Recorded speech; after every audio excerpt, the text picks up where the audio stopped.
tardes, buenos días a los que nos seguís desde... Buenas tardes. Buenas tardes, Óscar Julián. Hoy estamos en esta masterclass en el marco del Master BIM en Ingeniería Civil, Infraestructuras y GIS. La masterclass de hoy es BIM en la obra civil, mitos y realidades. Bien, pues vamos a empezar entonces. Esta masterclass la preparamos para contar un poco, como bien dice el título, los mitos y realidades que hay en el BIM en obra civil, ¿de acuerdo?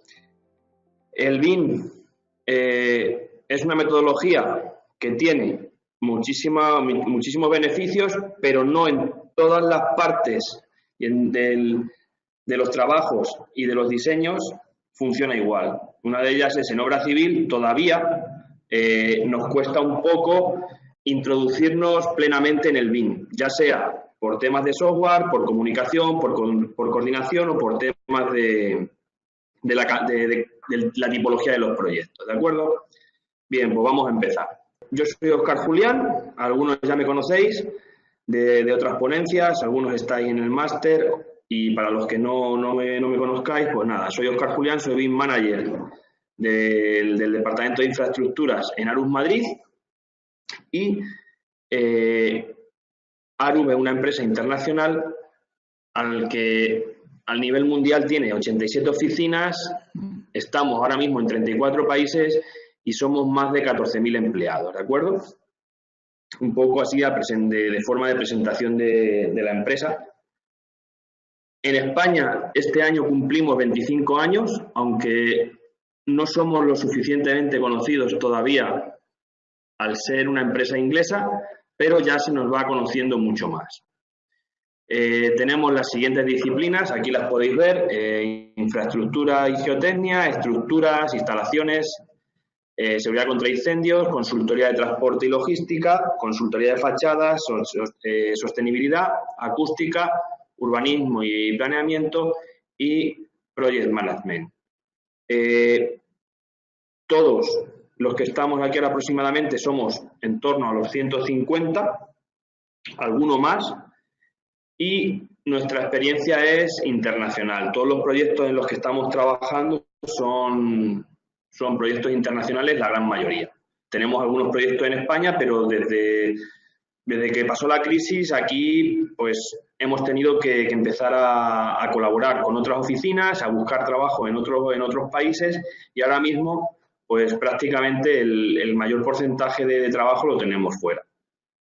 La mayor parte de las personas que trabajan aquí en ARU es bilingüe y otro dato a destacar en cuanto al BIM es que prácticamente desde el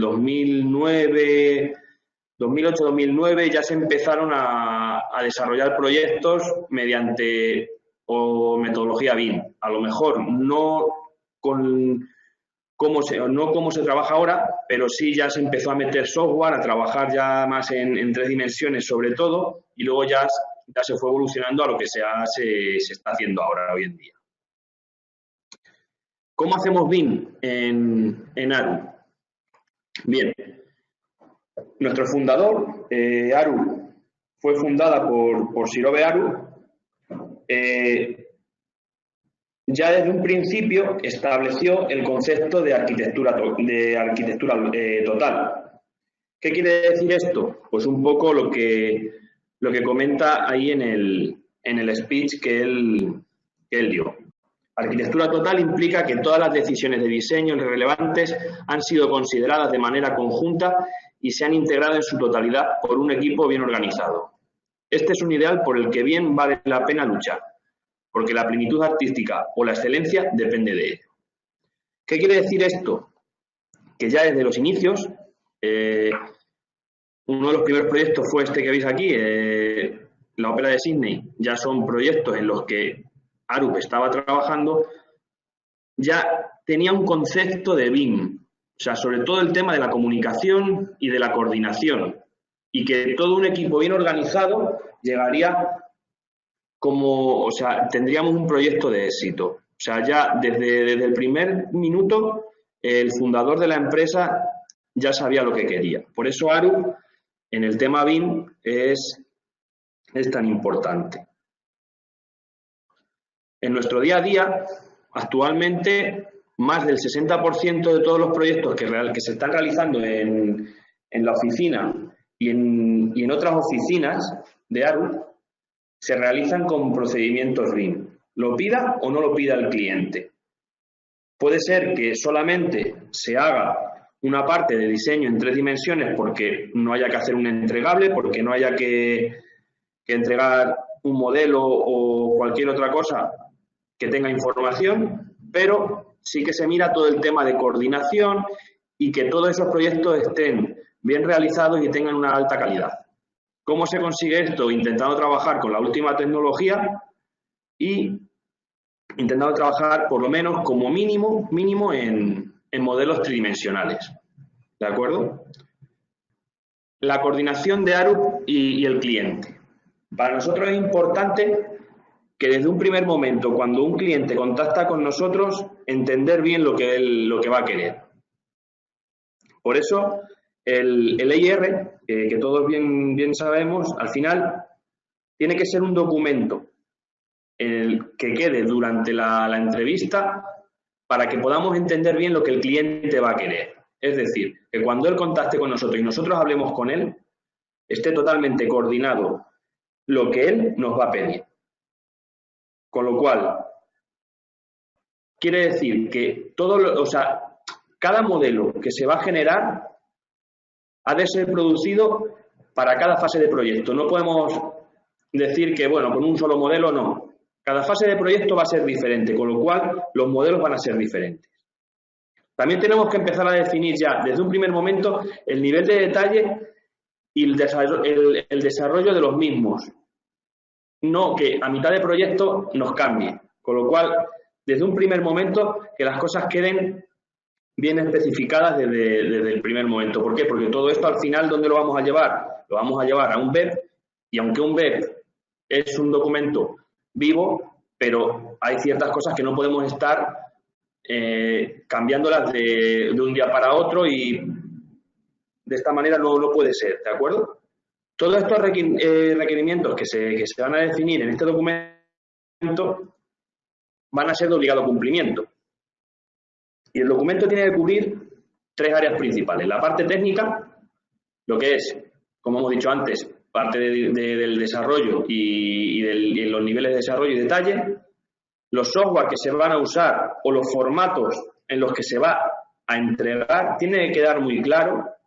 Estamos de acuerdo que puede ser que nos pidan un software que no lo tenemos o no tenemos ahora mismo en la casa alguien que sepa trabajar con él, pero puede ser que con el software que nosotros tenemos podamos llegar a dar un producto que sí que le valga al cliente.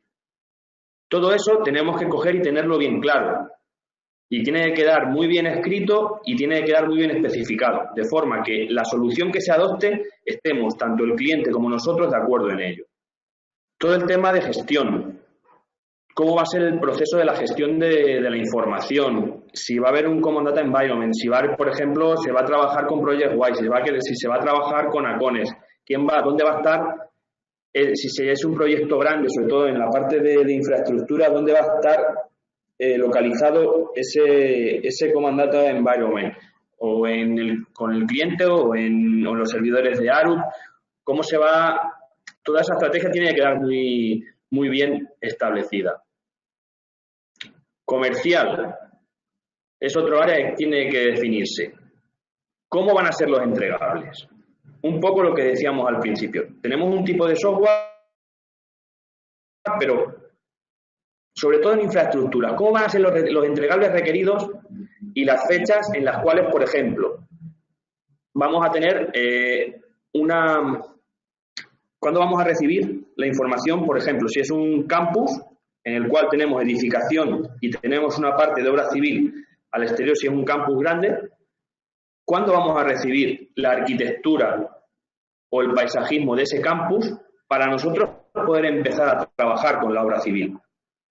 O una carretera, ¿cuándo vamos a tener todos los requerimientos? ¿Cuándo vamos a tener todo para poder empezar a trabajar? tenemos que tener bien fijadas las fechas porque si no, el proyecto se nos puede ir. Si empezamos a trazar fechas de uno, al final es un poco también lo que pasa en el día a día. Tenemos que estar preparados, pero si lo tenemos si lo tenemos atado, digamos, de la mejor forma, tendremos pocos problemas. El tema de los entregables. Una cosa que nos pasa con los entregables hoy en día en infraestructuras. El tema toda la gente nos va a pedir IFC, lo vamos a ir viendo un poco en las siguientes diapositivas.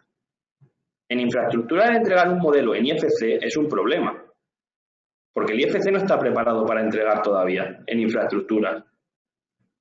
Los compañeros de Apogea, que también están trabajando en el Master BIM, en el cual estoy yo dando clases, aquí en Figurat, están desarrollando un IFC Alignment, o sea, un IFC Row, pero todavía le queda. Y ellos son un grupo de trabajo, pero todavía no está implementado. Los programas no lo tienen implementado. Y el IFC que hay ahora mismo está muy enfocado a edificación. Con lo cual, ya lo veremos ahora en siguientes diapositivas, un poco los problemas que se van a dar. Entonces, esos entregables tienen que quedar muy claros si van a ser archivos nativos, cómo se va a entregar, si se van a entregar modelos, si hay, etc. Todo eso tiene que quedar muy, muy bien atado. Luego, en cuanto a coordinación interna dentro de ARU, tenemos un documento que es el BIM Data Delivery Review, que es un trámite interno obligatorio. Todos los nuevos proyectos que se realizan tienen que pasarlo y es un documento en el cual se van a revisar todos los EIR del cliente o vamos a establecer los nuestros propios. ¿Por qué? Porque tenemos que mejorar los procesos, tanto internos como con el cliente. Tenemos que confirmar que estamos en posición de poder dar al cliente lo que nos está pidiendo. O muchas veces decir al cliente a lo mejor que lo que está pidiendo no es o no se va a poder llegar a ello porque está pidiendo un imposible. Por ejemplo, el tema de la entrega de modelos. Tenemos que identificar cuáles van a ser los roles y el soporte extra que vamos a necesitar. Puede ser que necesitemos formación, puede ser que necesitemos comprar software. Todo eso va a quedar escrito en este documento. Es un documento en el cual, digamos que es un documento pre-BEP que nos va a ayudar luego a realizar el BIM Execution Plan. Tiene 7 puntos que son metas y objetivos BIM, los entregables, la preparación necesaria, la entrada de información necesaria, el intercambio de información y los roles.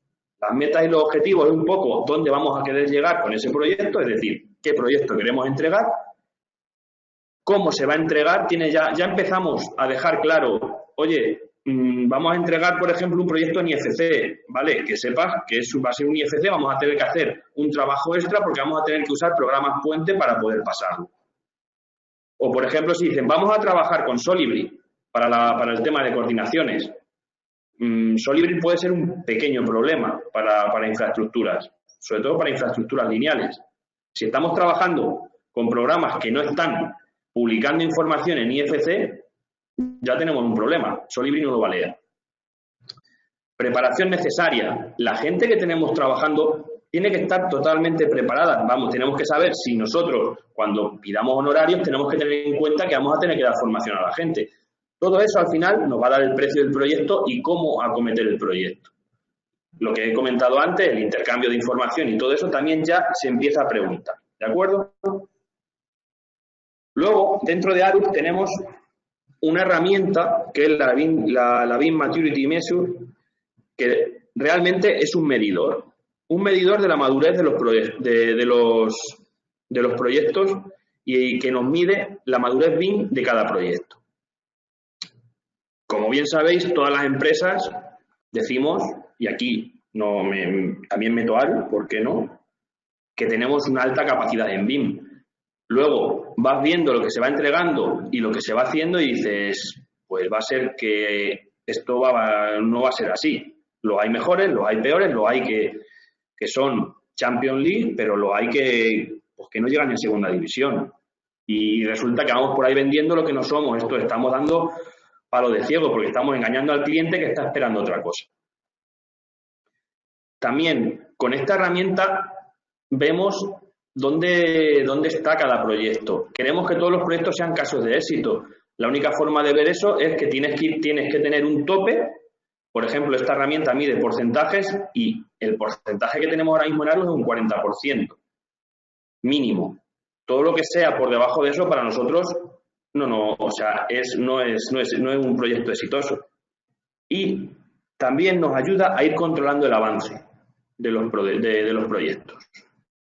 Esta herramienta, al final, no deja de ser una herramienta en la cual se está preguntando, se hacen unas determinadas preguntas, si hay un BEP, si la información se está sacando de los modelos, si los modelos tienen información, si ese modelo se va a usar para construir. Como sabéis, muchos modelos hoy en día se están quedando dentro de la oficina. O sea, se hace BIM, pero luego se entregan DWGs o se entregan PDFs. Al final, una de las cosas que también tenemos que ver es para qué se van a usar esos modelos. Eso también te va a decir si el proyecto es más maduro o es menos maduro. Al final, todo esto es una herramienta que se descarga toda la información en una base de datos global y a nosotros nos van llegando reportes mensuales y anuales de los proyectos BIM. Al final, esto lo que nos hace es que entre las propias oficinas de ARUS hay un ranking y, digamos, entre comillas, que nos picamos unos a otros para que haya un poco de, ¿cómo se diría? Que el que se pique una oficina con otra, hablando un poco así, pues hace que haya competencia y esto aumente el nivel de los proyectos, ¿de acuerdo? Bien, ¿cómo estamos viendo ahora mismo el BIM en obra civil? Pero no solamente dentro de ARUS, sino en más sitios. Pues nos está costando subirnos al tren. O sea, hace unos años, en el por ahí, incluso antes, los programas de trazado, por ejemplo, eran programas que eran lo impensable, o sea, modelaban viario en 3 dimensiones. Y al final tú tenías un modelo del cual tú podías sacar transversales, tú podías sacar longitudinales, y normalmente quien no tenía un programa de trazado, cuando quería sacar una sección longitudinal del terreno, pues nos tocaba a todo el mundo hacerla en AutoCAD, bajando puntos a una línea de terreno, o sea, un plano de comparación, perdón, y íbamos a partir de ese plano de comparación midiendo la cota, íbamos sacando un perfil. Con lo cual eran horas de trabajo y decíamos, jolín, quien tiene o sea, cuando empezamos a trazar y vemos la plenitud de estos programas, decíamos, jolín, esto es la bomba. Y claro, al final, ¿qué hacíamos? Que generábamos planos y luego, por ejemplo, en arquitectura, se generaban modelos en 2 dimensiones de los cuales se sacaban planos y a partir de ahí se sacaba el famoso modelo en 3 dimensiones para hacer una infografía. Ahora no, todo ha cambiado. Digamos que la parte de edificación nos ha pasado por la derecha y nos ha quitado las pegatinas, pero directamente. Y nosotros nos tenemos que coger y amoldar otra vez, a meternos y subirnos a ese tren. ¿Y por qué nos está costando? Porque pensamos que todo lo tenemos hecho y que con que hagamos lo mismo que pasa en edificación, pues vamos a conseguirlo. Y todo lo que se hace hoy en día va un poco enfocado al BIM en edificación. Y el BIM en obra civil es complicado. O sea, todo el mundo habla de una gran infraestructura y al final el ejemplo que te ponen es una estación de metro, un grandísimo estadio de fútbol o un aeropuerto. Al fin y al cabo son proyectos súper complejos, pero no dejan de ser edificios. Con lo cual, las componentes que lleva un proyecto de obra civil no están ahí. Temas de software, un poco los mitos que la gente tiene. Un proyecto BIM es igual en obra civil que en edificación. La teoría sí, la comunicación, la coordinación, eso sí, pero cómo se trabaja, no. La documentación se saca del modelo. En edificación, los productos, el software, ha llegado hasta ese punto en el cual tú, con un modelo de Revit, con un modelo de Ecosim, generas toda la documentación, si quieres. Si lo tienes bien linkado todo con los programas de cálculo, puedes generar todo. Pero en obra civil, ahora veremos que hay todavía problemas. ¿Los estándares son los mismos? Pues no. Por mucho que nos empeñemos, no.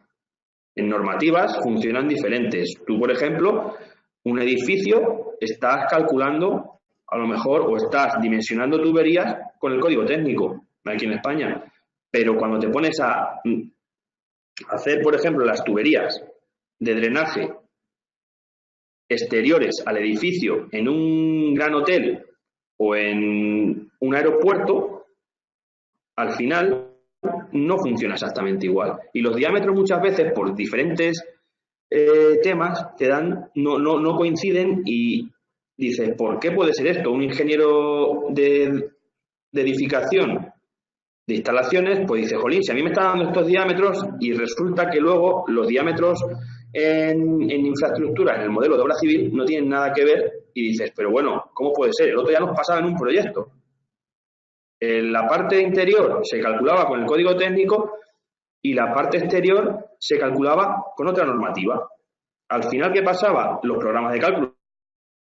Por ejemplo, una tubería calculada con el código técnico y una tubería calculada con los estándares que usan los programas de cálculo de abastecimiento. Resulta que el diámetro que nos estaba saliendo en la tubería que abastecía a los edificios era de menor diámetro que el diámetro que los estaba saliendo a los ingenieros de edificación. Todo eso, ¿por qué era? Porque los estándares los aplican de diferente forma los programas. Luego, los entregables se harán en IFC. Lo que he comentado antes. Va a haber problemas si empezamos a pensar que los entregables van a ser en IFC en un proyecto de obra civil. Hay otros muchos formatos, pero el IFC todavía, pues, se puede usar. Claro que se puede usar, pero ni siquiera los generan, ¿de acuerdo? También se habla de que la interoperabilidad normalmente entre los programas pues es buena, supongamos, un ejemplo, Revit con Presto, es bidireccional, va muy bien, Revit con Cipe, pasamos modelos en IFC, ya, pero ahora cuando veáis un flujo de trabajo de los que nos podemos encontrar en un proyecto de infraestructura o de obra civil, vais a ver, o sea, es una marabunda. BIM más GIS. Hay gente que se pregunta, ¿por qué BIM y GIS?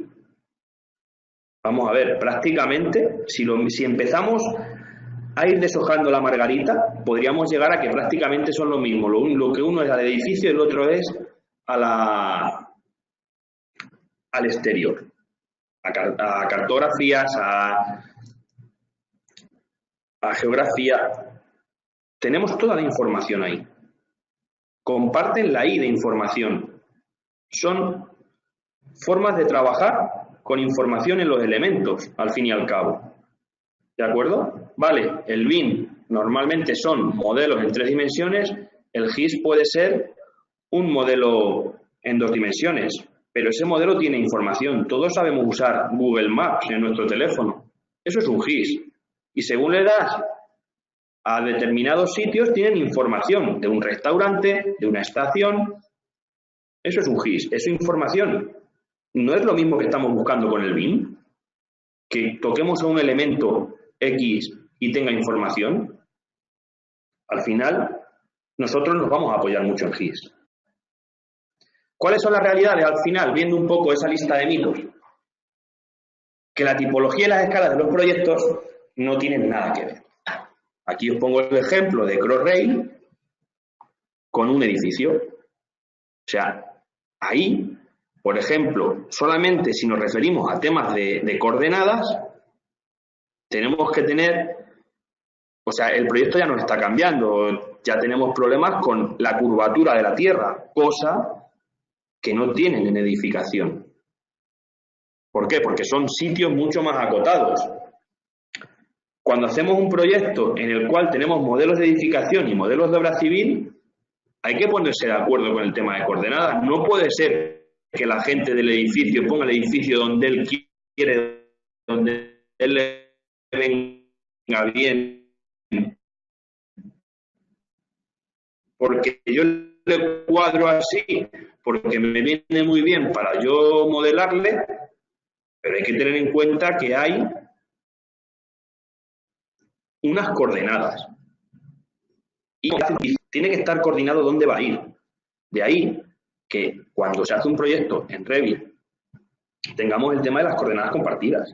O sea, creo que sí, creo que se llaman así. O sea, que tú, cuando hagas esas coordenadas, tú puedes trabajar en tu 0,0, pero esas coordenadas que tú tienes en el 0,0 tienen que corresponder a unas coordenadas que cuando tú exportes tu modelo o publiques tu modelo, cuando yo lo meta en coordenadas UTM en un uso X, se coloque en el sitio, teniendo en cuenta todas las variables. Los flujos los organigramas de un proyecto de obra civil, por ejemplo, en este caso, Crossrail, puede ser bestial, hablando así, porque tenemos un montón de agentes trabajando en él. O sea, está desde el que pone la catenaria, al que pone los raíles, al que está haciendo al que está haciendo los túneles, al que está haciendo las estaciones. Tenemos mogollón de modelos, multitud de modelos. Y es todo, o sea, como bien dice el BIM, modelos federados. Hay un montón de modelos que todos en sí tienen que estar coordinados unos con otros. Entonces, son proyectos mucho más complejos. De lo que comentábamos anteriormente, de los modelos se sacan fácilmente los planos. Sí, nosotros podemos modelar en 2 dimensiones, o sea, en 3 dimensiones, perdón, pero nos tenemos que seguir apoyando en las 2 dimensiones. Aquí tenéis un ejemplo. Ese plano del puente es el trazado con el alzado del puente, del viaducto en este caso. Normalmente la gente está modelando con Revit los viaductos. No hay problema. Pero ¿cómo sacas un longitudinal con Revit? ¿Cómo sacas un replanteo con Revit? Es complicado, pero te pongo Revit como te pongo Ecosync, como te pongo Archicad o te pongo el plan. Son programas de edificación y necesitamos que un programa de trazado esté por medio.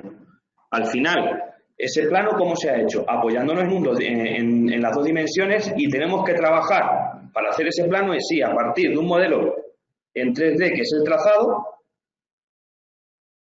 pero luego el alzado tenemos que componerle. ¿Cómo conseguimos eso? Trabajando en 2 dimensiones. Con lo cual, ese plano ya no es tan automático. Hay que retocarle después. ¿De acuerdo? La imagen que tenéis a la derecha, las tuberías que veis ahí y la galería están en 3D. Pero ese hotel, que es un resort de lujo, no nos han mandado la documentación de apoyo en 3 dimensiones. Es un plano 2D, con lo cual la referencia que tenemos debajo es un documento en 2 dimensiones. Con lo cual, al final, tengo que seguir trabajando para presentar planos con herramientas de 2 dimensiones. La clasificación de los elementos. Pues ya sea la Uniclass, COVID. Muchos, el tema de las clasificaciones están casi la gran mayoría referidas a edificación. ¿Qué pasa? Que a la hora de clasificar, lo primero, el software con el que estamos trabajando muchas veces en obra civil ni siquiera viene preparado para clasificar, cosa que en Revit, Ecosync, ya directamente te vienen preparados. ya los fabricantes están metiéndose ya con ello. Por ejemplo, Open Road Designer de Bentley ya vamos a poder meter esa clasificación. En Civil 3D ya también se está haciendo algo de Autodesk. La gente de Istran también ya han trabajado en el tema, pero fijaos desde cuándo los programas de edificación pueden hacer esto. Las últimas versiones de las normas ya van metiendo y van incorporando más información al respecto en temas de obra civil. Pero simplemente os pongo un ejemplo. Cuando hablamos de tuberías de drenaje, nos tenemos que clasificar con tuberías de drenaje de edificación. Y si vamos a clasificar por la función de esas tuberías, un drenaje longitudinal lo podremos hacer, pero una tubería que tenga función de drenaje transversal no lo pone. No está estipulado en la normativa, o sea, en los estándares. Perdón. Son esas cosas que todavía falta rizar un poquito más el rizo para que en infraestructuras estemos al mismo nivel que en edificación. Otro caso de realidad. El intercambio de información mediante IFC en edificación. Esto es un flujo de trabajo que puede ser muy cotidiano. Un modelo de Revit. Con COSIT pasamos a Presto. Creo que bidireccionalmente. Ningún programa de obra civil ahora mismo podríamos hacerlo con un programa de mediciones. Tendríamos que apoyarnos en otros programas, en programación mediante Python, apoyados en un Excel. ¿Para qué? Para poder sacar la información. Para coordinar, pasamos a Navis sin problemas.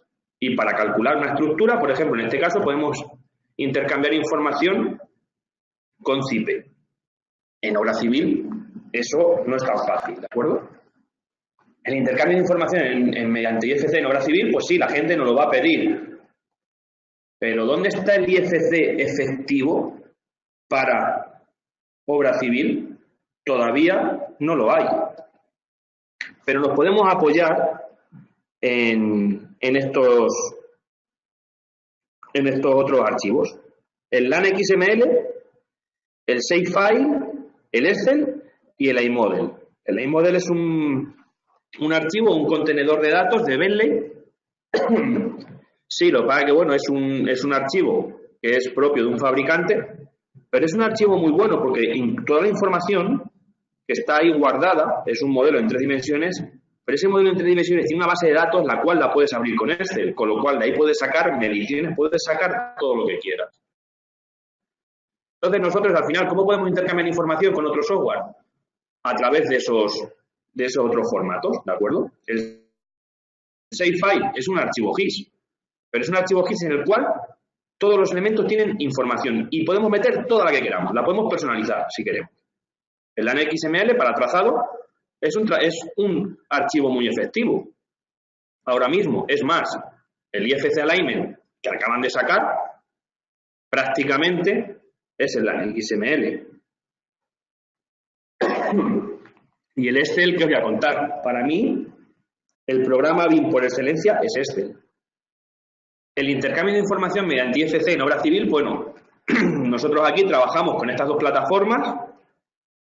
Con una, pues ahora mismo solamente podemos leer información, que es el caso de Open Road, de un IFC, por ejemplo, si hiciésemos un campus o un estadio, que tengamos viario alrededor, temas de aparcamientos o lo que sea, podríamos trazar con Open Road y podríamos coordinarnos con edificación mediante un IFC, lo podríamos leer, pero nosotros no podemos escribir un IFC para que ellos se coordinen con nosotros.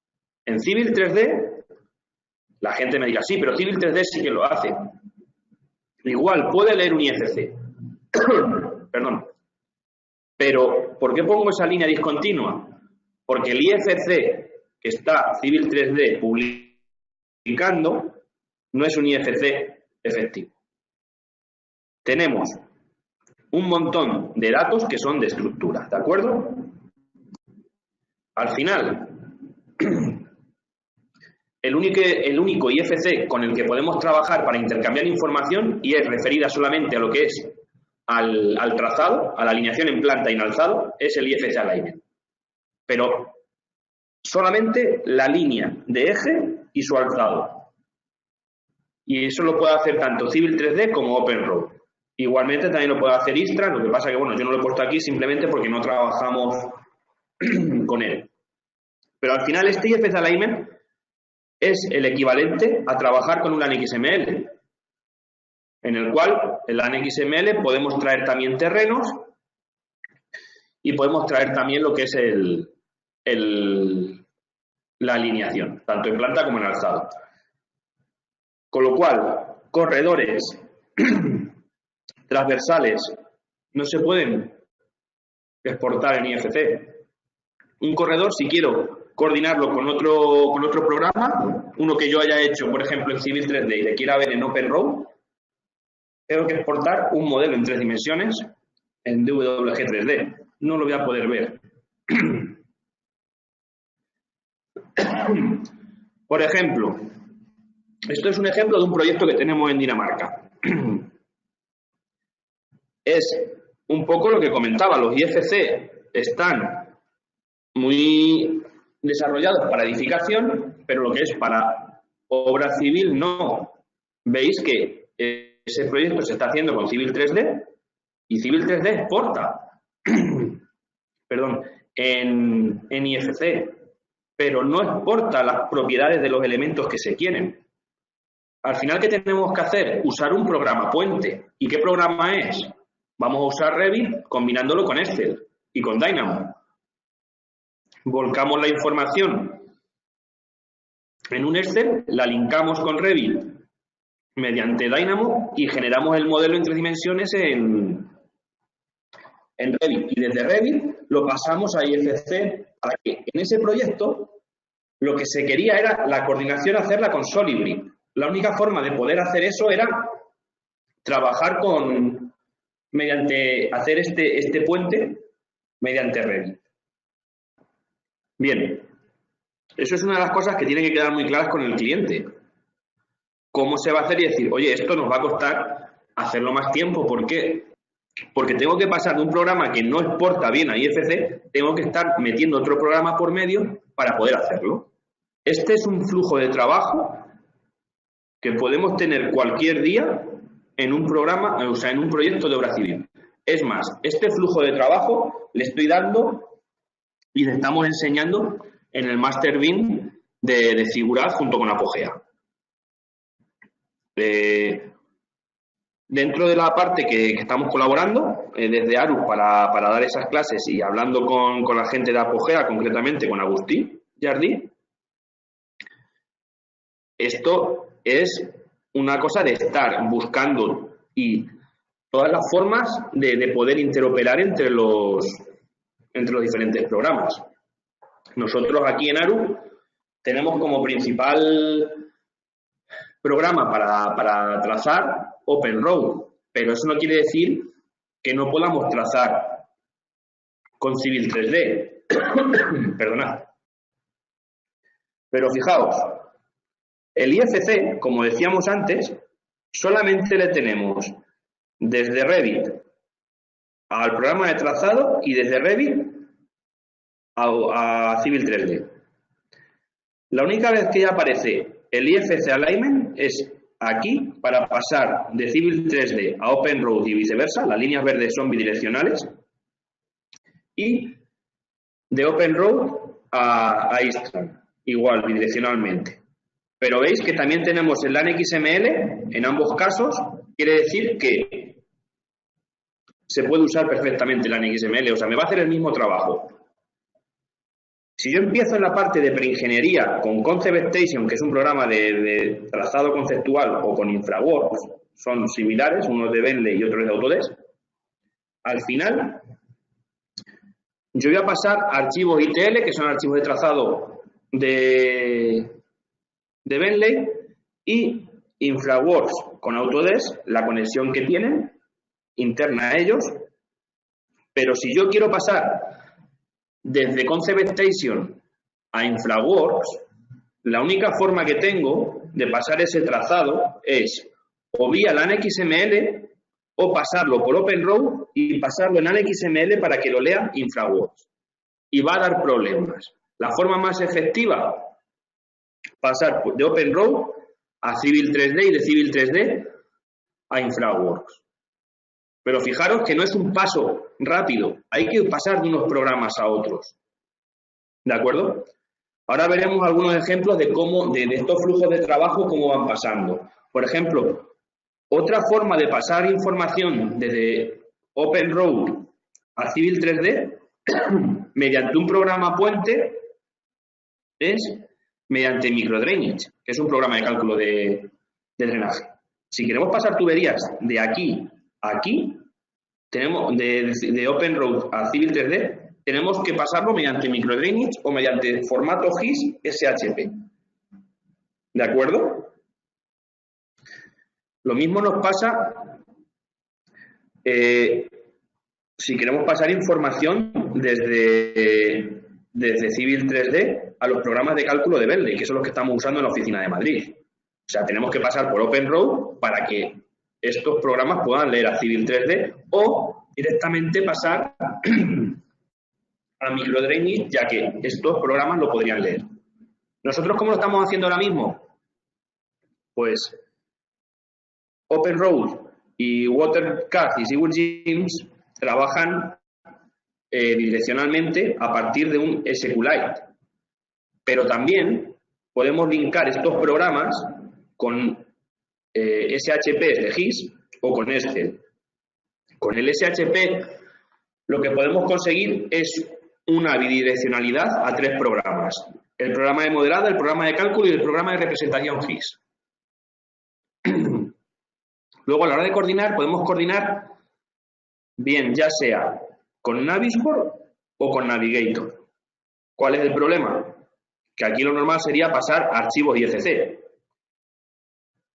Desde Civil 3D a Navigator no hay problema, pero desde OpenRoad a Navigator podríamos pasar en DGN o en DWG, en 3 dimensiones. Pero para que tenga información hay que luchar mucho. ¿Por qué? Porque luego os cuento un caso. Es una forma un poco rudimentaria, pero funciona.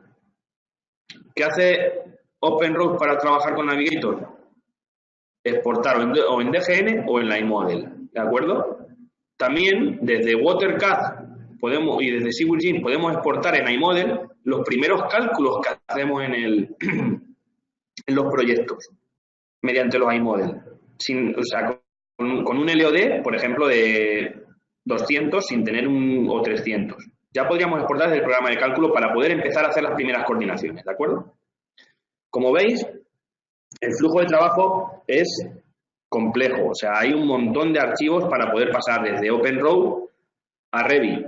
Por ejemplo, si vamos a hacer un puente, necesitamos pasarlo a Excel, mediante Dynamo pasaríamos a Revit, o un modelo 3D en DGN o en WG. Pero, si queremos pasar de Revit a OpenRoad Designer, podemos usar un iModel. Hay un plugin gratuito de Bentley que se instala en Revit y los modelos en 3 dimensiones de Revit pueden pasar directamente a OpenRoad muy fácilmente, como una referencia externa. No hace falta mucho más. Así un poco, luego nos faltaría ya la parte de producción, o sea, de operación de una obra lineal. La pasaríamos a GIS mediante archivos SHP o KML de Google Earth para QGIS o ArcGIS. Ahora veremos algún ejemplo de esta parte, ¿de acuerdo? Bien, un poco de ese flujo de trabajo que habéis visto aquí, vamos a enseñaros algunos de los ejemplos. Que es el programa de conceptualización de trazados de Bentley con Civil 3D, pues a través del XML. Es la cosa más rápida, porque si no tendríamos que estar pasando en ALG o DTM. Se puede hacer, luego lo veremos, pero lo más rápido es pasar en XML, tanto terrenos como trazados. Desde OpenRoad a Civil 3D.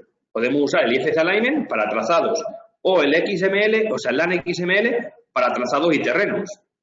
Un poco lo que estábamos hablando anteriormente.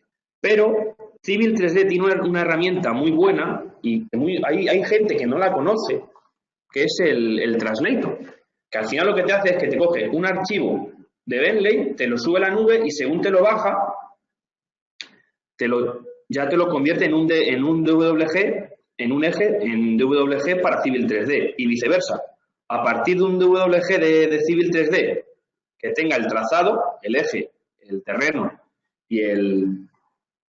la alineación y el terreno, lo subes, te lo sube a la nube y cuando te lo bajas, ya te lo baja convertido en ALG y en TIN. Pero, con lo cual, es un ciclo, ¿de acuerdo? Y funciona bastante bien, ¿de acuerdo? Esta herramienta hay muy poca gente que la conozca, pero es interesante trabajar con ella. Por ejemplo, un proyecto que hicimos el año pasado es este. Es un estadio de tenis en Qatar, ¿de acuerdo? Y lo que tenemos tenemos los siguientes modelos. El modelo de arquitectura, de estructuras y de MEP se han hecho con Revit. Los modelos de las redes exteriores, gas, electricidad, comunicaciones, saneamiento, pluviales, se han hecho con Bentley, con OpenRoad y con SewerCAD y SewerGIMS. WaterCAD y SewerGIMS. Y el modelo de la rampa, ese modelo, por ser una rampa en espiral y un poco compleja, se hizo con un programa de trazado, en este caso OpenRoad. ¿Cuál fue el problema? Que la coordinación había que hacerla en Navisworks. Pues tuvimos que, en los elementos en 3 dimensiones que teníamos creados con software de Bentley, no los podía leer bien Navisworks no podía leer bien las propiedades Navisworks. Bueno, pues mediante programación, con la ayuda de la gente de Bentley y insertando atributos en los elementos en MicroStation, esos atributos estaban linkados a la información en las tablas de Excel, conseguimos que al exportarlos y convertirlos en DWG, lo que hacíamos era convertir elementos en DWG en 3 dimensiones con atributos. Y esos atributos ya los leía Navisworks. Fue la forma de conseguir que la información que habíamos generado en software de Bentley para las redes exteriores se pudiesen ver en Navisworks. Si no, hubiesen sido modelos solamente para coordinación en 3 dimensiones, no hubiesen tenido ninguna información. Uno de los pasos que os contaba antes en el flujo de trabajo era el usar MicroDrainage para pasar información desde Power Civil o OpenRoad Designer o SewerGIMS a AutoCAD Civil 3D. ¿Qué estamos haciendo? Estamos usando MicroDrainage como puente. Es decir, no hace falta ni siquiera tener el programa instalado. Simplemente con exportar a archivos de MicroDrainage, estos dos softwares se pueden leer, se pueden hablar, ¿de acuerdo? Es decir, esto lo que requiere es muchísimo estudio de todos los software. Aquí, por ejemplo, tenemos que esto es un proyecto también en el cual el flujo de trabajo es Bentley solamente. Pues WaterCAD y SewerGIMS se ha hecho mediante SQLite, que es trabajar con OpenRoad Designer y calcular en SewerGIMS, pero es bidireccional. Pero también lo podemos hacer con SHP. Ahora, más adelante, veremos cómo apoyándonos en archivos GIS podemos tener incluso un modelo para la operación. ¿Qué pasa? Un modelo GIS va a pesar mucho menos que un modelo en 3 dimensiones, ¿de acuerdo? En geotecnia nos pasa un poco lo mismo. Al final, para hacer ciertos modelos de geotecnia, como por ejemplo el que estáis viendo ahí, necesitamos bases de datos. Gint es el programa que gestiona la base de datos para todos los boreholes. ¿Y esto cómo podemos luego visualizarlo? Pues vía LAN XML en Power Civil o OpenRoads, generando el modelo que tenéis abajo en el vídeo, o generando modelos GIS en 3 dimensiones que se pueden leer con ArcScene, igual que podemos ver todos los boreholes, que eso lo podéis ver aquí un poco, en pequeño, son todos los boreholes, todas las barras de los sondeos, se pueden ver en 3 dimensiones y se puede luego hacer las diferentes interacciones para ver cómo van a ser la resistencia de los terrenos, ¿de acuerdo? Aquí vemos la forma mucho más visual, en 3 dimensiones, con programas de modelado propiamente de terrenos. Pero como veis, en todo momento nos estamos apoyando en Excel y en LAN XML. El BIM y el GIS, esto es un poco lo que yo comentaba. Aquí tenemos el modelo de diseño, es un modelo de agua, saneamiento, pluviales, abastecimiento, contra incendios, y esto todo lo volcamos en un SHP. Y ese SHP lo podemos leer directamente desde el programa de cálculo y escribir en él. Pero a su vez podemos estar escribiendo en un programa GIS como es ArcGIS. Y aquí en ArcGIS podemos generar muchos más campos que son escritos en este SHP. Y esta información, a su vez, según la estoy escribiendo yo desde ArcGIS, por ejemplo, en el SHP, si yo la mapeo bien, perdón, en el modelo de OpenRoads, la puedo estar viendo. Y a su vez, también la puedo estar viendo en el modelo de SeaWorld o de WaterCam. Esto es una forma de tener el modelo de diseño y a la vez estar generando un modelo de operación, porque al final tú, si quieres montar un programita de operaciones, una aplicación de operación para que la persona que esté en un hotel, que este caso es un hotel resort grande, en el cual tenemos un montón de tuberías, y ese operador quiere tener una aplicación en una tablet, al final vas a tener que basarte en un GIS, quieras o no quieras. Está todo el tema de realidad virtual y todo, pero al final, si queremos la forma de tenerlo rápidamente, y todos tenéis un GIS en vuestro móvil para ver transporte público, todas estas aplicaciones, pesa poco y es fácil. Esto es otro proyecto que se empezó a montar con GIS. Lo que pasa es que esa parte no la he metido porque ya el vídeo iba a pesar mucho, y es un modelo generado con Power Civil, de la antigua versión de OpenRoads, y veis, es un modelo con muchísimo nivel de detalle, como estáis viendo, pero es son 10 metros de calle, de ancha, con un montón de instalaciones, y veis aquí un poco cómo se modeló y cómo se hizo. Pero toda esa información, el poder pasarlo a un archivo SHP, nos hace que podamos tener luego un modelo GIS.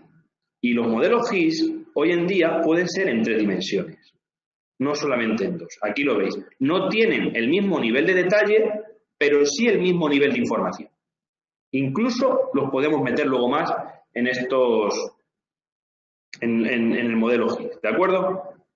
Esto es un proyecto en Polonia, en el cual lo que está pasando en esta ciudad es que el crecimiento de la ciudad la red de drenaje se está quedando obsoleta.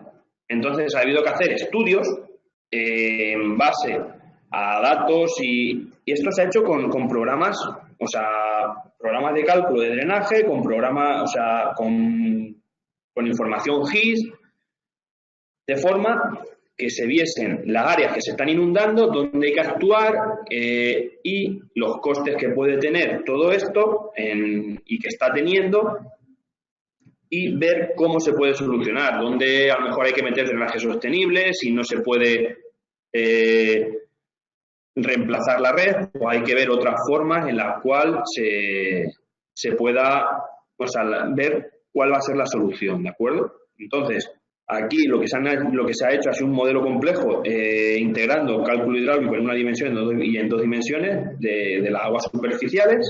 Se han estudiado y se han simulado 24 cuencas críticas, y toda la recopilación de información para crearlo se ha hecho mediante datos LIDAR, ortofotos, toda la red de drenaje se ha levantado o se ha vuelto a modelar con todos los datos para poder generar estos modelos de inundaciones, para poder ver cómo se puede actuar, ¿de acuerdo? Este proyecto también esto es una herramienta que ha hecho ARU para los aceleradores de partículas. Igual, aquí, mediante GIS y mediante modelos en 3 dimensiones del terreno, se ha podido ver cómo la geotecnia y los datos que se iban cogiendo en campo y viendo cómo iba apareciendo la geotecnia, se ha podido actuar incluso en las reuniones de coordinación con in situ, ¿de acuerdo? Es decir, a tiempo real, según estaban viendo los datos, se iban metiendo en el programa y se iba viendo cómo era el terreno, con lo cual se podía actuar rápidamente a la hora del diseño, ir viendo la traza del túnel, ¿de acuerdo? Esto es una herramienta que ha creado ARU. Y bueno, ya para finalizar, comentaros algunos proyectos en los que hemos trabajado y hemos aplicado un poco metodología BIM, ¿de acuerdo? Esto es un estadio en Caracas. La gente que me ha visto en otras presentaciones ya le he presentado. Es uno de los proyectos más complicados y de los movimientos de tierra más complicados que he llegado a hacer. O sea, había que hacer modelos de excavación por un lado, modelos de rellenos por otros. Fue muy complicado. Aquí tenemos la Panamericana. Se pegaba un corte al terreno, ahora lo veréis. Es bastante, aquí se iba a crear el estadio, o sea, se iba a construir el estadio. Aquí veis una vaguada, o sea, temas de agua. Era muy complicado el proyecto. Primero se excavaba, después se rellenaba. Y aquí, bueno, aquí podéis ver el corte del terreno, como entre comillas, el bocado que se le pegaba a la montaña. Luego todo el sistema de estabilización. Esto fue un proyecto aquí en ARU, que es cómo aplicar BIM. Es un template de los pasos que hay que dar para aplicar BIM en terminales de graneles sólidos. Se hizo un puerto ficticio en una zona para ver cómo habría o sea, la metodología BIM en ese proyecto, cómo había que aplicarlo, cuáles eran los pasos a seguir, para que cuando salga un proyecto de este tipo no nos pille por sorpresa. Hay un documento escrito que se ha compartido con todo ARU para poder generarlo. Todos los drenajes, todas las escolleras, los diques. Se hizo un estudio de mareas, ¿de acuerdo? Cómo subía y bajaba la marea para ver cómo, con los datos que podíamos tener. Esto se hizo simplemente, esto es MicroStation, no es ningún otro software. Se hizo ver cómo actuaba el barco, una simulación 4D para que se hiciese el muelle, porque habría que montar una taguilla de tierra antes para poder generar todo el tema de encofrado y después dragar el terreno. Aquí se van viendo un poco los pasos.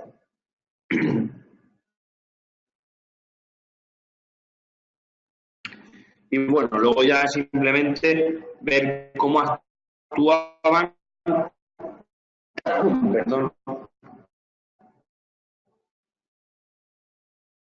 las grúas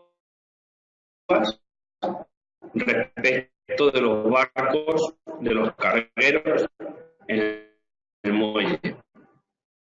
Se hizo igual una simulación, bueno, ya nos preocupamos y la hicimos un poco bonita. Interactuaba el barco con la grúa en el muelle, incluso teniendo en cuenta para ver los movimientos del barco. ¿De acuerdo? Y esto es un proyecto del campus, en el cual, aparte de movimientos que están haciendo en el proyecto, ya se han empezado a meter como lo que os comentaba. O sea, todo proyecto que entra ahora mismo hay que meterlo mediante alguna parte de la metodología BIM, ¿de acuerdo? Aquí podéis ver un poco toda la parte. Y nada, hasta aquí la presentación. Y ahora el que tenga alguna pregunta, pues encantado de poder responderle. Perfecto, Óscar. Muchas gracias. Ahora, bueno, pasamos a... Pero te voy a silenciar el micrófono. Vale. Te silencio el micrófono porque se escucha con eco. Entonces, bueno, continúo yo con la presentación del máster, mientras también vamos teniendo más preguntas que van a ir lanzando los asistentes, que bueno, ya hay varias preguntas, pero seguro que del máster, como hablábamos, y de Figurat. Bueno, yo soy María Domingo, arquitecto técnico y bueno, Product Manager de BIM España y Portugal en Figurat. Entonces, en este caso hablamos de, bueno, muchos asistentes, la verdad es que estoy viendo entre el público que ya nos conocéis, tenemos asistentes, tenemos alumnos, tenemos también otros profesores que nos han acompañado en otras masterclasses y bueno, seguro que también hay asistentes que no nos conocéis, entonces vamos a presentar Figurat, que Figurat somos un instituto de formación superior para arquitectos e ingenieros. Llevamos más de 16 años ya con esta formación. Somos un instituto de toda formación online. Entonces contamos en estos 16 años de historia con más de 40 programas de diferentes áreas de formación. Tenemos el área de estructuras, el área de BIM y el área de transformación digital, y contamos con formaciones en 3 idiomas diferentes, en este caso de BIM, en español, en inglés y en portugués. Más de 200 profesores dentro entre nuestro profesorado, y más de 60.000 estudiantes han pasado por los diferentes másteres que ofrecemos.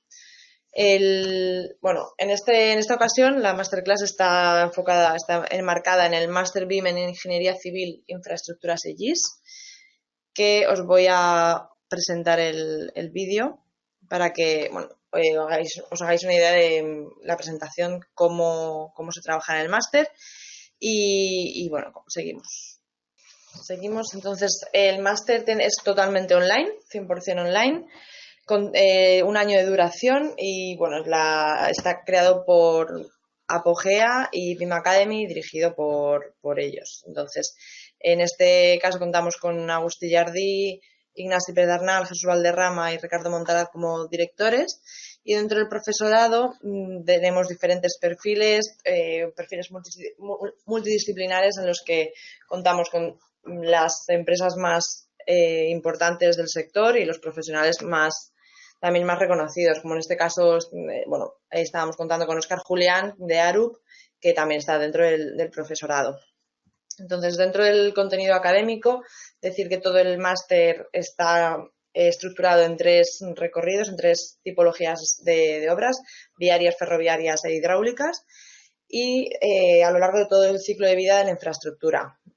Tendríamos el módulo de planificación de infraestructuras, el módulo de diseño y modelado de infraestructuras, el módulo de construcción, todos estos módulos luego divididos en viario, ferroviario e hidráulico, como comentaba, y el módulo de mantenimiento. Dentro del software con el que se trabaja en el máster, no está solo vinculado a un único software, sino que se trabaja en la interoperabilidad y el manejo y el conocimiento de más de 20 software con el que contamos dentro del máster.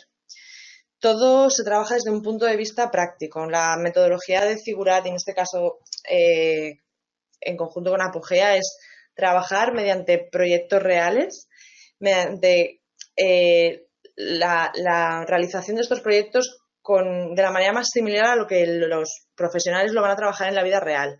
Es decir, nosotros organizamos grupos de alumnos de 5 o 6 integrantes, que intentamos que sean también multidisciplinares, que los alumnos sean de diferentes entornos profesionales, ¿no? De diferentes entornos geográficos o de diferentes empresas, para que puedan trabajar y proyectar realmente cómo van a estar luego en la vida real, ¿no? Trabajando colaborativamente a través de servidores BIM y bueno, a través de diferentes plataformas de gestión de equipos en sí mismos. También dentro de toda esta metodología online, que facilita al alumno, al profesional, que compagine su vida laboral con su aprendizaje continuo, también realizamos diferentes jornadas presenciales en las que unir el aprendizaje online con también el conocer a los compañeros, con el poder realizar actividades de networking, intercambiar experiencias de manera más presencial y en vivo, como por ejemplo, la última en el ámbito de las infraestructuras en idioma español, lo que tuvimos el año pasado en InfraBIM Madrid, donde también participó Arup entre las ponencias. Y bueno, por ejemplo, este año también hemos tenido otro InfraBIM Londres, diferente para los másteres y los alumnos de los másteres de inglés. Contamos con más de 1.500 BIM managers formados en el ámbito de la edificación, también en el ámbito de la infraestructura. Vamos contando con diferentes experiencias, con diferentes alumnos y perfiles que al final pues todos se recogen en un mismo grupo, que es la comunidad de Figurat, y que, por ejemplo, también tenéis un espacio para compartir experiencias, para seguir aprendiendo de manera continua en BIM Community, que es la plataforma y red social de Figurat, donde profesionales, empresas, diferentes agentes que intervienen durante todo el ciclo de vida de las construcciones, tanto de edificación como de infraestructuras, pues tienen aquí su punto de encuentro en el que pueden estar conectados de manera también para ofertas de trabajo, todas las noticias, toda la actualidad BIM, diferentes contenidos y artículos técnicos. Bueno, es un poco el final donde encontrarse todos de manera online, también de manera virtual, que también facilita que participantes de todo el mundo puedan relacionarse.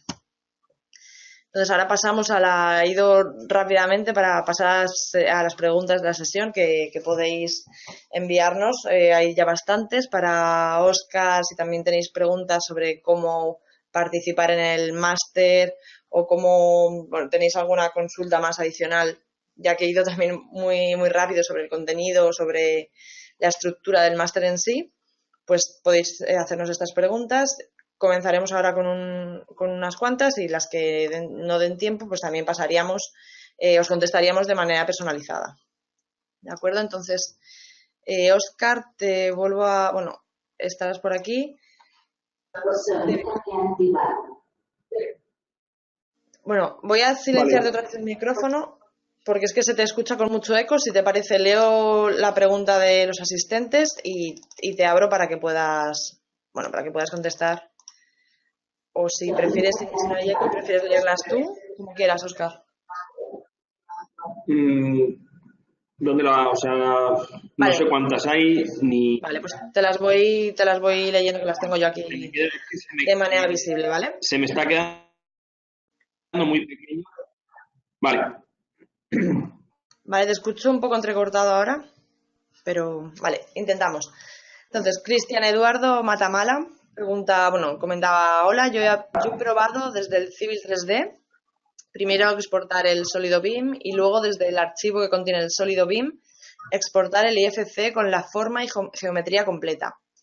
Además, he probado mediante programaciones básicas decirle al Civil 3D los parámetros que quieren exportar de cada elemento al IFC.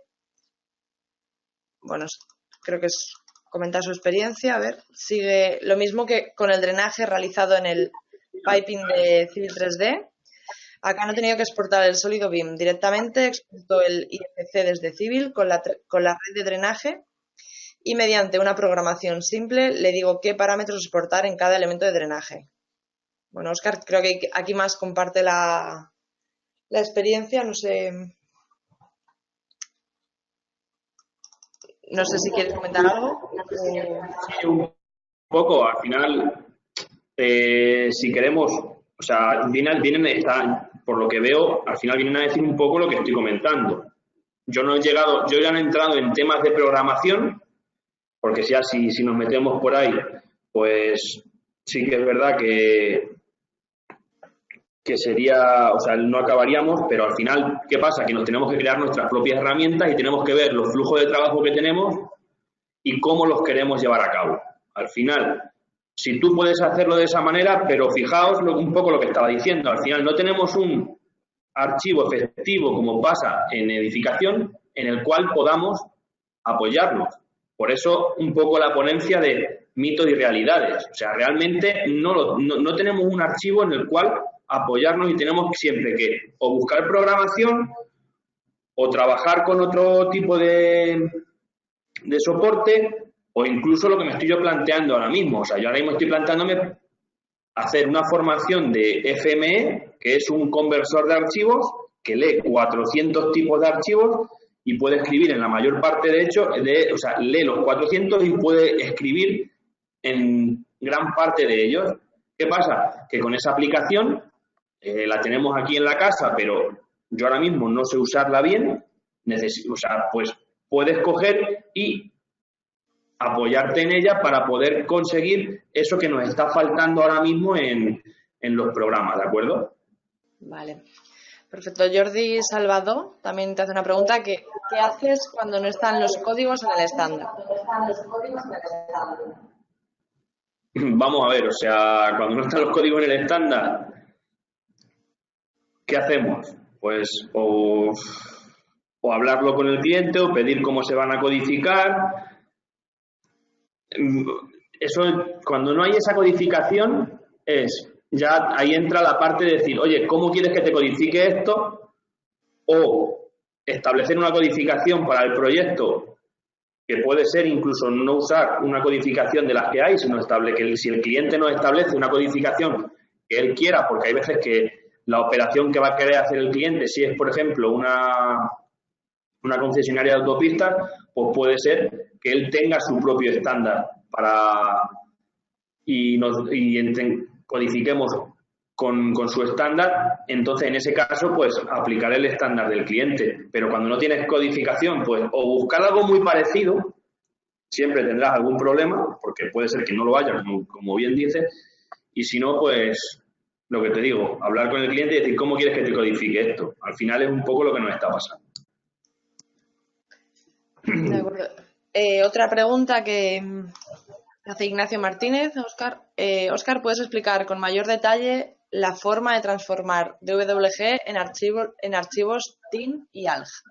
No sé si esto está dentro del máster, Óscar, o es sencillo de contestar. Está dentro. ¿El alumno es alumno o no? Ignacio no los conozco a todos. Ignacio Martínez. No sé. Sí es alumno. Exacto, pero es alumno. Vale. Ten un poco de paciencia porque se está cocinando esta noche, la estamos cocinando entre Agustín y yo. O sea, lo tenemos preparado para el M12, va a haber una clase de cómo se hace eso. No me digas que te lo diga ahora, porque hay una clase en la cual se explica ese procedimiento. Tenía ganas de Ignacio saberlo. Agustín y yo, tanto él me pasa mi información y yo se la paso a él. Perfecto, dice que perfecto, que se ha adelantado, que tenía muchas ganas. Entonces, la siguiente pregunta, Cristian Eduardo. Eso está bien. Sí. Cristian Eduardo comentaba, agradecía la respuesta anterior y entiendo tu punto de vista. En este momento estamos probando y probando para lograr los objetivos. Cada uno buscará su flujo de trabajo óptimo para cada proyecto. Me gustaría consultar, ¿qué software propones para la demarcación vial? Pinturas de pavimento, etcétera. No sabría decirte, pero te podría decir que al final, si quieres tener, no sé, para pintar y hacer las marcas viales, cualquier programa de los que estamos usando ahora mismo o de los que he puesto ahí, te podrían valer. Si tú ya quieres codificar esas líneas, al final tienes que ver, se puede hacer mediante atributos en AutoCAD, pasarlo a un TXT, ese TXT meterlo en un programa GIS y tienes toda la información de esas líneas ramificadas en un GIS. Lo mismo con programas de Bentley. Generas la información mediante MicroStation, le metes un atributo, sacas TXTs de esa información, o puedes jugar con las líneas en MicroStation, o sea, en Power Civil OpenRow puedes jugar con las diferentes feature definition que tienen los corredores, meterles con la nueva versión información, unos ítems nuevos, y les puedes meter el código de línea, el tipo de pintura, y luego de ahí pasarlo a GIS. O si no, dejarlo en el modelo y que tengan esa información, pero no conozco ningún software para el tema de pintura. Lo haría con lo que tengo ahora mismo a mano. Comentaros que, por ejemplo, en el máster os hemos enseñado, sobre todo en la parte que estoy dando yo, cómo generar señales de tráfico a partir de elementos que son de saneamiento. Simplemente esos elementos los trampeas y tienes un elemento en 3 dimensiones que puede generarte una simbología en 2D y a su vez puedes exportar la información a un fichero SHP, el cual luego lo puedes tener descargado en un GIS y para el tema de operación saber en todo momento en qué posición tienen las señales y ver toda la operación de todo el tema de mantenimiento de las señales. Perfecto. Relacionado con esto, Emanuel Pérez pregunta que si Civil no tiene la forma para hacer la señalización vial. Vamos a ver. Los programas en sí de trazado no tienen para crear las señales. Tienes que buscarte tú cómo crearlas. En Civil 3D al final puedes hacerlo de una manera muy fácil, que es un poco lo que a mí me pasó cuando en un proyecto que os he contado ahí, cómo meter atributos a elementos en 3 dimensiones de AutoCAD. No hace falta ni siquiera Civil 3D, con AutoCAD puro y duro lo puedes hacer. Genérate archivos en 3 dimensiones de las señales, bloques, o sea, un bloque de AutoCAD de toda la vida, y le metes atributos. Luego, en los Express Tools, puedes exportar esos atributos a un TXT, y ese TXT le puedes leer con otra plataforma, con un Excel, y tienes todo el inventario de señales. Vale, perfecto. Otra pregunta de Rudy González. Perdón. Si esta persona es alumno del máster, Agustín tiene una clase hecha así. Y si no es alumno del máster, querrá serlo. Que me mande un correo, claro, y le puedo decir cómo hacerlo. Claro. La siguiente pregunta de Rudy González. Una duda, ¿en la nube se puede hacer sincronización vía Dropbox, por ejemplo, entre AutoCAD Civil y Power Civil, vía los archivos de intercambio? Al final no tiene por qué haber ningún tipo de problema. Tú estás guardando tu información en la nube. Tú al final, si tienes mapeada, vamos a ver, y te estoy hablando sin ser una persona muy entendida en IT, ¿vale? Pero tú al final esas unidades las vas a tener mapeadas en tu ordenador. Igualmente que puedes tener mapeado la unidad del servidor de tu empresa y estás guardando en ella. En vez de estar guardando en un servidor que tienes en un cuarto en tu oficina, lo estás mandando a la nube. Entiendo que tendría que pasar igual sin ningún tipo de problema. Lo único que sí que es verdad que cuando se hace la traslación de archivos con el translator, lo tienes que subir con tu usuario de Autodesk a la nube de Autodesk. O sea, subes y bajas. Eso sí que para hacer pero es un poco hacer el cambio de archivo. Luego ya el archivo que te sale lo puedes guardar donde tú quieras. Y si tú has generado de un DWG de Civil 3D, has generado ese archivo para generar una LG e importarlo con Power Civil, si el archivo, si tú el nombre del eje se llama exactamente igual, no tendrías ningún tipo de problema. Y si no, con la orden Reattach Corridor lo podrías actualizar sin ningún tipo de problema. Lo mismo te pasa en Civil 3D. Si lo haces al revés, con los shortcuts y todo se llama exactamente igual, tú al final se te va los elementos son paramétricos, con lo cual en el momento que los sustituyes por uno nuevo, se te van a, siempre y cuando se llamen igual, se te van a relanzar y se te van a actualizar. No tendría por qué haber problema que lo tengas en la nube o lo tengas en Dropbox, como si lo tienes en C. No debería haber ningún tipo de problema. Dice el mismo Rudy sobre esto que sería un camino trabajo colaborativo de trabajar no vía IFC. Pasamos a la última pregunta. De hecho, ya nos acercamos bueno, estamos ya son las 7:30, ya llevamos más de 1 hora y media de seminario. Vamos con la última pregunta de Mariano Lescun. Veo problemas entre cliente y proyectistas que más o menos resuelves, pero ¿qué pasa con la contrata o la dirección de obra distinta del autor del proyecto? Buena pregunta. Eso siempre va a ser un problema.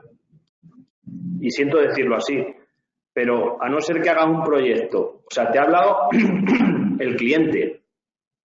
Sí, el cliente, vamos a ver, es un poco lo que quiere el cliente. Es que cuando en un proyecto de este tipo se supone que tú tienes que entregar ese modelo y el contratista va a tener ese modelo. Eso es lo que nos están contando a todos y que parece que es lo mejor. Los dientes de sierra que vemos, siempre, esa gráfica que hay que con el BIM, desde la parte de diseño vas a seguir subiendo y no vas a tener esos dientes de sierra que te pasaban antes, que era según, o sea, diseño, pasaba al contratista un diente de sierra, del contratista luego a la operación otro diente de sierra. Eso, a no ser que sea un proyecto Design and Build, te va a seguir pasando. ¿Por qué? O queda muy claro cómo se quieren establecer las fases del proyecto, cómo se va a fasear el proyecto, dónde van a estar, no sé, supongamos, y en este caso te voy a poner un ejemplo de o sea, por ejemplo, los viaductos cuando se crean o cuando se modelan. Si no ha habido nadie que te diga cómo vas a modelar eso, yo puedo modelar un viaducto con los requerimientos que nos pidan a nosotros, el cliente. Pero luego va a ir la contrata. Si la licitación de la contrata se hace a posteriori de tener el proyecto hecho, va a llegar la contrata y te va a decir, vale, pero es que la autocimbra con la cual y las luces que tiene este viaducto, para el material que yo tengo, no me vale.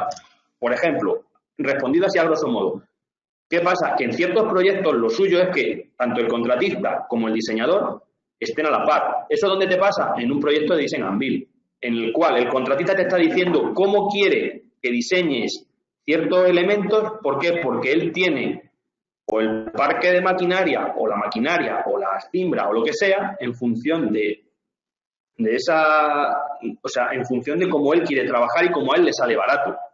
Si no, lo que va a pasar, y esto lo cuenta mucho y lo explica muy bien Joana de SACIR, problemas que se están encontrando con esto. O sea, el diseñador diseña su proyecto y después se le pasan al constructor que no sabía, que ha licitado un proyecto que el diseñador ni siquiera conocía quién iba a ser la contrata. Pues te encuentras estos problemas. Y eso es una cosa que no se puede, o sea, es muy difícil de solucionar. Con lo cual, esos dientes de sierra es complicadísimo eliminarlos. A no ser que sea un proyecto Design and Build, en el cual, desde el primer momento, es la constructora la que ha contratado a la empresa de diseño para hacer un proyecto, con unos requerimientos de un cliente. De acuerdo, pues muchas gracias, Óscar.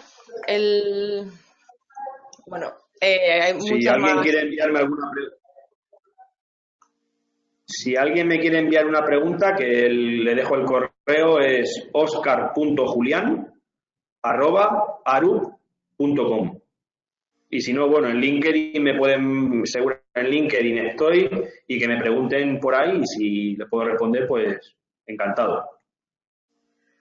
Perfecto, y seguramente, Óscar, también te tendremos en más masterclasses en abierto con Figurad, y estará con este tema o con otros similares que podrán seguir preguntando y teniendo contacto contigo. Exactamente. Bueno, perfecto, pues solamente puedo decir muchas gracias a todos y nada, hasta la siguiente. Eso es, muchas gracias bueno, a ti por la presentación, a todos por asistir y bueno, si queréis seguir conociendo más sobre el máster o queréis formar parte de la próxima edición, podéis contactar conmigo en el email que tenéis en pantalla o bueno, contactamos a través de Figurar y estaríamos contestando también a todas las preguntas que tengáis de manera individualizada. Muchas gracias y bueno, estamos próximamente en la siguiente masterclass juntos. Un saludo. Un saludo. Hasta luego. Hasta luego.